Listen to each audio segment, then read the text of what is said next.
serial killer. Vamos lá pra matança. Vamos pra matança. O que tu gosta de serial killer, cara? Cara, eu sou mais básico nisso. Eu gosto do Fred, gosto do Jason. Meu favorito é o Michael Myers. Pra mim é o maior serial killer que já existiu no cinema. Dispara. Halloween, pô. Halloween é meu filme favorito de serial killer. Não, Halloween é foda, mas, pô, não é o meu favorito. Não Meu é? favorito é o Fred Krueger. O Fred Krueger é foda. É por causa do Mengão, né? Não. É vermelho e verde. É vermelho e preto. Não é preto, é vermelho e verde. Mas, assim... porra, só a premissa do Fred Krueger já vale tudo, cara. Não tem pra onde fugir, né? Não, caralho, não tem pra onde fugir e o cara te pega no sonho, cara. Tu não pode dormir. Mas diga-se de passagem, isso aqui é importante que seja dito. Eu seria uma pessoa que sobreviveria a Fred Krueger. Você tem 2 crianças, você não dorme nunca, né? Então assim, foda-se, né? Tu tá junto nessa, né, Diego? Eu, pelo amor de Deus, o Fred Krueger nem chega perto de mim. Nem saber. Esse aí é imune. Tu já não dorme por ser pai, não dorme porque ele não Já dorme não mesmo. dormia antes, agora só piorou. Só não dorme. O Diego é assim, pra quem não sabe, o Diego é assim, hoje eu dormi 3 horas. Aí no dia seguinte você pergunta pra ele, hoje eu dormi só 3 horas e meia. Eu fico, caraca, quando é que tu tem 8 horas de sono, cara? Não, tem dia que ele fala, uma hoje eu dormi bem, 92. dormi 4. Em 92? Eu dormi 8 horas. Eu ia morrer no cochilinho da tarde, certamente. Fred Krueger ia me pegar no cochilinho da tarde. Caralho. Aquele depois do almoço, assim, porra. Sim, sim. Mas assim, serial killer é um subgênero de cinema de terror que a gente já... A gente vai discutir durante esse mês alguns subgêneros do terror, né? A gente vai ter um programa aqui sobre serial killer, que é o nosso programa de agora. A gente já teve um programa sobre body horror. Teremos programas... Assim, eu vou falar teremos, mas assim, eu não sei quando, porque esse aqui é gravado, eu não sei quando esse programa vai estar no ar. Mas o de body horror já vai ter saído. O de body horror com certeza vai ter saído, porque inclusive ele vai ser gravado hoje, depois dessa gravação aqui. No ao vivo, no caso. Mas, vocês já sabem, né? Vamos assim, no teremos é porque é o passado de quem está gravando, tá? É assim que vai funcionar a nossa parada. Mas body horror, serial killer, espíritos, monstros e criaturas, tudo isso a gente vai falar. Como gêneros que carregam consigo especificidades dos seus subgêneros. Mas especificidades do sua própria condição de construção, né? Sim. Se de alguma maneira a gente pode definir o terror, que é uma situação muito difícil de se fazer, né? Quando a gente pergunta, o que é terror? Parece o Abdul-Janra perguntando o que é a vida, sabe? Aliás, Matheus Fiore, o que é terror? Terror? Como é que você definiria isso? Caraca, boa pergunta. Terror. Cara, o terror é a forma como se usa o medo narrativamente. Pra mim, uma resolução simples é essa. E pra você? E o que é o medo? E o que é a vida? O que é a vida? A vida é você ver o Flamengo ser campeão. Isso tomando é uma vida? cerveja. Isso é a vida, pra mim é isso. Por isso que essa vida é uma merda, né? Puta que pariu, é uma merda de vida isso aqui. Cara, mas uma coisa que eu gosto muito nesses serial killers é que, tipo, tem muita coisa do terror que ele é absorvido por outros gêneros, né? Então a gente tava até falando de filmes que a gente poderia citar hoje, a gente falou do Zodíaco, a gente falou do Psicopata Americano. Tem vários filmes que eles não são terror, mas eles absorvem elementos do terror, e o serial killer é um desses elementos que mais é absorvido, né? Sim. A gente vai ver em muitos... Isso aqui é muito importante também, né? A gente perceber que esses subgêneros são subdivisões do terror, que, como você bem disse, é um gênero que tem como emoção específica o medo. Então, o medo ele tá sempre permeando a história e tudo mais. Ou seja, não é uma régua, o quanto mais você sente medo e tudo mais. Mas, apesar de ter esses subgêneros, os filmes eles vão, de certa forma, se entrelaçar, né? Então, se a gente pegar o próprio Fred Krueger, é um filme de terror serial killer, mas também é um filme fantástico, sabe? É um cara que mata as pessoas nos sonhos, porra. Então, Sim. Os subgêneros eles vão se entrelaçar também de alguma forma, apesar de um subgênero poder ser mais aparente do que outro e tudo mais, mas eles vão se entrelaçar de alguma maneira porque o terror trabalha com sua emoção específica, que é o medo, né? O próprio Pânico do Wes Craven, que tem outro grande assassino que a gente esqueceu de mencionar no começo, mas é um filme que tem momentos engraçados, porque o assassino é um cara meio desajeitado, e é um filme que fala sobre o gênero também, então tem hora que ele tropeça em alguma coisa e não consegue matar a vítima, então faz parte do terror ter essa transição com outros gêneros. Sim, perfeito. A gente pode fazer um breve histórico, então, do cinema de serial killer. Um breve histórico, assim, a gente não precisa voltar muito lá atrás, mas a gente pode, talvez, criar Psicose? criar um ponto... uma pedra angular do cinema, do gênero serial killer com Psicose, né? É claro que, historicamente, a gente vai perceber outros filmes de terror que vão carregar o serial killer nas suas costas. Às vezes nem de terror, se a gente for pegar, por exemplo, A Caixa de Pandora, do Pabst, que vai estar discutindo ali como é que é o nome do maluco lá? Do Jack Stripador, né? Então, Jack o Estripador vai ser um serial killer que vai estar marcado na história do cinema de alguma maneira, por exemplo. Mas eu acho que a gente pode criar essa pedra angular de alguma maneira ali com Psicose. Porque é o filme que não só ele retrata o serial killer como uma peça fundamental da narrativa, mas também é um filme que teve um impacto muito grande, né? Sim. Não só pelo serial killer. Então acabou deixando esse legado também. Sim. E um filme que o que é mais interessante é que ele estabelece essa lógica do serial killer sob uma perspectiva do terror, evidentemente, mas do mistério, do quem é o assassino, né? Só que o que eu acho mais curioso em Psicose é como o Hitchcock, apesar da sua premissa partir da lógica do quem matou, o Hitchcock faz questão de não fazer disso a lógica do filme, né? Tem até um texto do Brissot, um importante texto do Brissot sobre Psicose, em que ele discute justamente isso, como o Hitchcock ele faz o início do filme com aquele grande MacGuffin, né, da moça que rouba o dinheiro, e a história não é sobre o roubo do dinheiro, o dinheiro é só um motivo pelo qual a personagem ela mete o pé na estrada para chegar no Bates Motel, né? E lá onde a história de fato vai acontecer, né? E o terror vai acontecer ali, naquele lugar. O dinheiro, inclusive, na cena do banheiro, ele vai sair ali do banheiro, a câmera vai sair dali do banheiro, ela vai pro quarto, e do quarto vai apontar pro jornalzinho onde tá o dinheiro, e depois vai apontar pra casa, onde a história de fato vai acontecer, né? Então, Psicose, a gente tem uma construção, primeiro desse MacGuffin, e depois da lógica. Ora, quem é o assassino? Mas o Hitchcock faz de tudo pra não fazer com que a gente tenha tempo pra pensar que aquilo é um MacGuffin. Que aquilo é um MacGuffin, não. Que aquilo ali é um whodunit, né? A história do quem matou. Então ele tá sempre fazendo a gente... Olha, você não tem tempo de pensar em nenhum momento sobre as possibilidades desse filme, o que faz com que você não pense na possibilidade de que seja outra pessoa, senão a mãe. Tá ligado? É sobre a mãe. Pra que no fim, de fato, haja um impacto na figura do Norman Bates, né? E Psicose é um filme, assim, brilhante em todos os sentidos. A gente não quer caminhar em todos os filmes exatamente, mas vai ser um filme que de fato vai ser uma pedra angular pra esse gênero.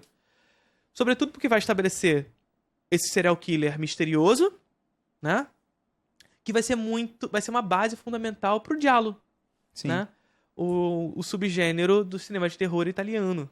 E não só pro diálogo também, você pega o Vestido pra Matar, que a gente tava comentando no off, do De Palma, que é um grande Hitchcockiano, que também puxa muito da lógica do Psicose, né? Mas continua falando sobre o diálogo, desculpa. Porque assim, a gente vai ver depois o Brian De Palma, a gente vai ver os slasher e tudo mais. Mas, assim, Psicose vai ser essa pedra angular, a gente pode falar de Leis Diaboliques também, que vai ser uma pedra fundamental também para o cinema de terror nesse contexto. Mas Psicose vai ser uma pedra angular para o filme de terror popular italiano ali, né? E o cinema de popular italiano, naquele contexto ali, década de 60 e tudo mais, a gente tem ainda um cinema gótico, um cinema de terror gótico, que o Mario Bava vai ser fundamental para consolidar em filmes como Chicote e o Corpo, por exemplo, mas que ainda não são giallos. E aí o Mario Bava vai lançar filmes como A Garota que Sabia Demais, que já começa a iniciar o giallo, né, enquanto um subgênero, mas ainda um subgênero que não era popular, ou seja, que levava grandes públicos ao cinema. Logo depois, o Mario Bava ainda lançaria 6 Mulheres para o Assassino, e finalmente o gênero se consolidaria como um filme, como um gênero popular, com o Dario Argento lançando Os Pássaros da Pluma de Cristal, né? Que é um cinema também de serial killers, que você assistiu recentemente, né? Assisti recentemente, o primeiro filme do Argento, e que é um puta filme porque tem essa brincadeira também da identidade do assassino, né? Que é uma coisa muito importante em muitos filmes sobre serial killer. Né? Hitchcockiano totalmente, porque você tem uma ideia de quem é, mas chega um momento que você começa a ter as dúvidas plantadas. Só que o bom diretor consegue te levar para um caminho que você não imagina que é aquela pessoa, sabe? Você se entrega tanto ao filme que você não fica maquinando, tipo, cara, quem é? Eu acho que é aquele cara. Não importa tanto. A parada é você se entregar e deixar o filme te revelar. Perfeito. E aí a grande diferença do giallo, talvez, pra Psicose, é como eu disse anteriormente, o Hitchcock ele fazia de tudo pra tornar o filme ágil o suficiente para que você não pense na possibilidade de ser outro assassino, senão aquele que ele apresentou inicialmente, e dar o reviravolta nesse sentido. Porque em Psicose, é isso. Só há 2 possibilidades. Ou é o Norman Bates, ou é a mãe.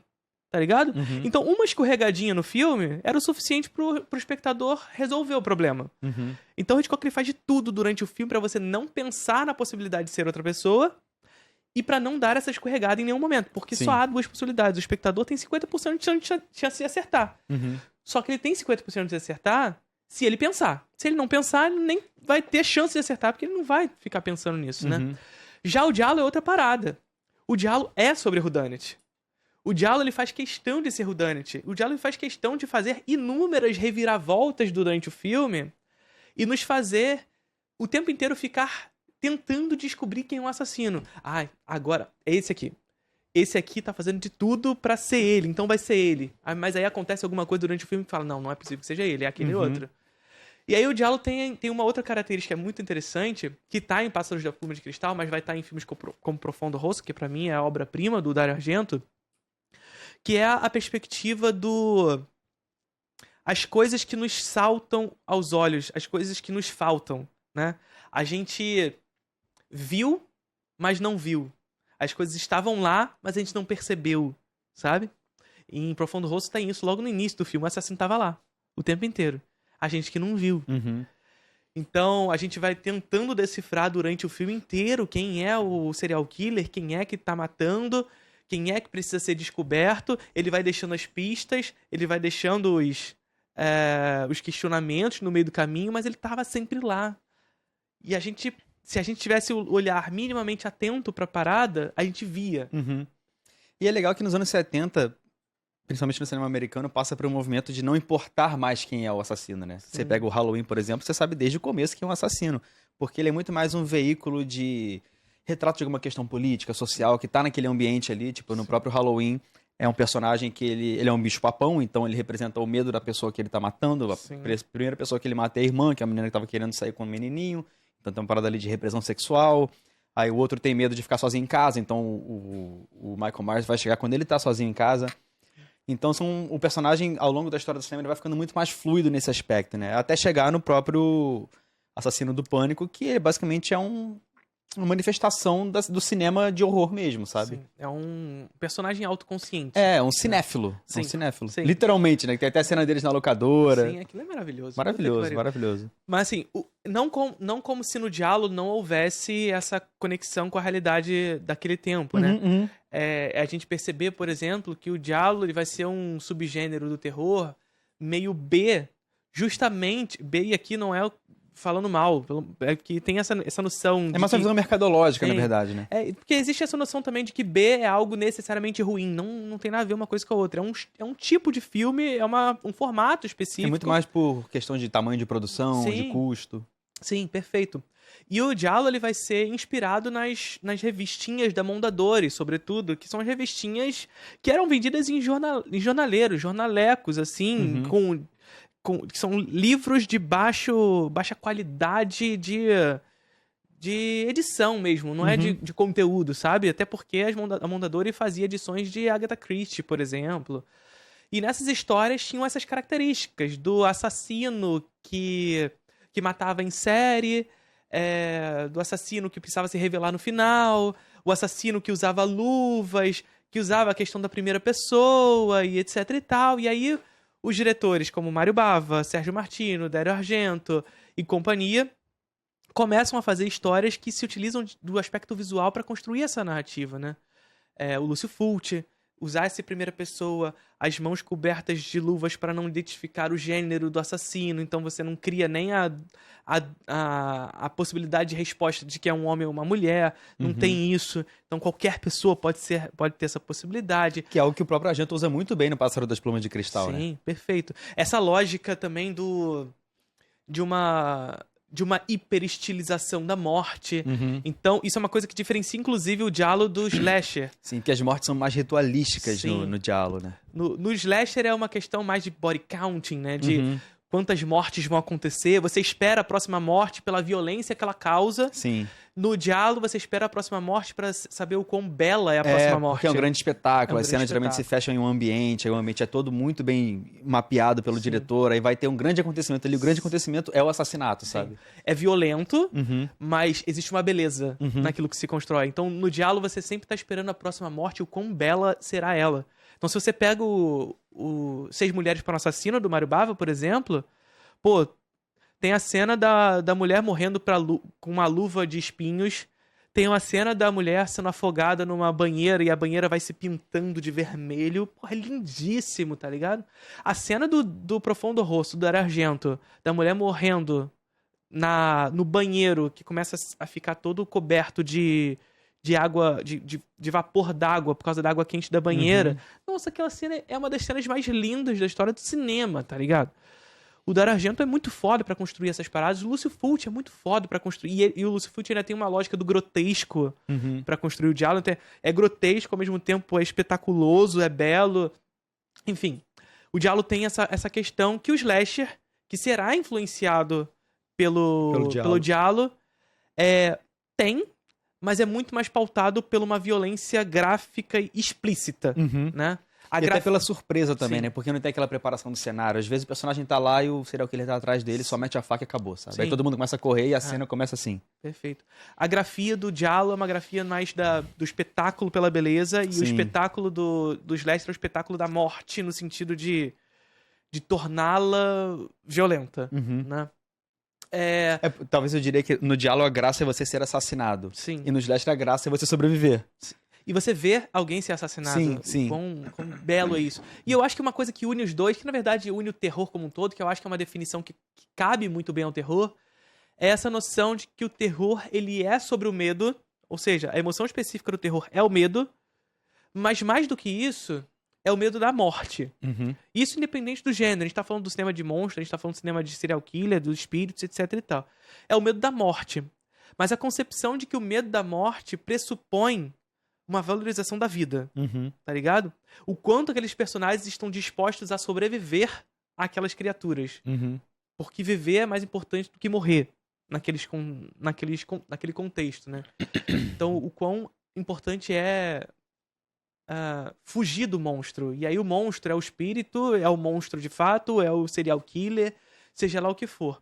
E uma diferença fundamental do serial killer do Diallo pro serial killer do slasher também é a sua presença, né?